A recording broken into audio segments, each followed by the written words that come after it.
You've heard of Andy Warhol, and you know he made the soups and the portraits. But today, I want to tell you why his work is truly interesting and worth considering.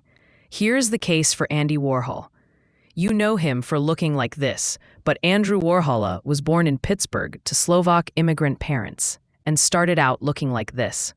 He grew up sickly and spent a lot of time at home, drawing with his mother. But he eventually escaped to New York after graduating from Carnegie Tech in 1949. He changed his name and quickly became a success as a commercial illustrator. He developed a signature technique that allowed him to trace and copy images and create a delicate line.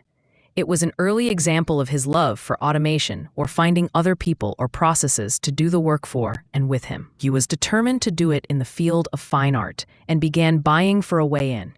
Instead of making art for advertisements, he began making advertisements as art, choosing subjects that would find traction with the emojis of the pop art field. He did paintings of Coca-Cola, Sandage green stamps, and of course, Campbell's soup. He saw these things as a common language, saying what's great about this country is that America started the tradition where the richest consumers buy essentially the same things as the poorest. And it wasn't about individual things, but rather the abundance of things, which reflected the development of mass production and the growth of American post-war consumer culture. Warhol started out using paper stencils and paints to make these paintings, but he soon hit on silicone screening to speed things up. He created his famous factory and began working with assistants, churning out product after product, displaying them in shop-like arrangements. He was also interested in products of the human variety, and began doing paintings of celebrities, reproducing images from advertisements, newspapers, and magazines, making subtle comments on celebrity as a commodity. There are a number of subjects that appear in Warhol's work: shoes, products, money, celebrities, the rich, disasters, death, himself. Shoes, products, money, celebrities, the rich, disasters, death, himself. But these are not just Warhol's obsessions.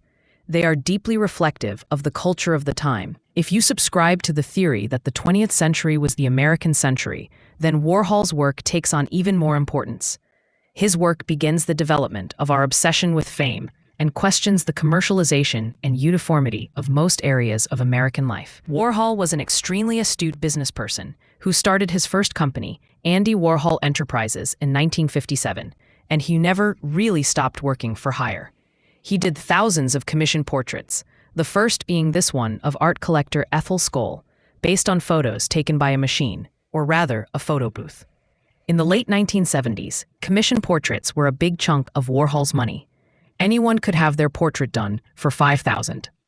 With additional canvases available at discounted rates. Along with his services, Warhol was also anxious to work on his own image, creating numerous self-portraits throughout his career and offering himself for sale.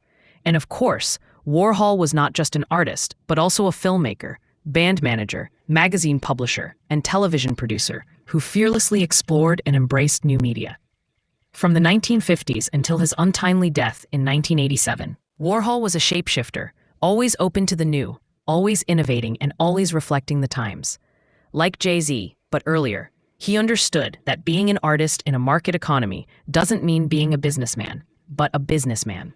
And he turned himself into a globally recognized brand. People debate whether Warhol defined a culture made in the image of advertising or whether it defined him.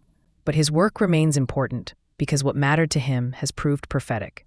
People called him a salesman, but by defending their relationship between economics and art, Warhol nullified the idea of a salesman.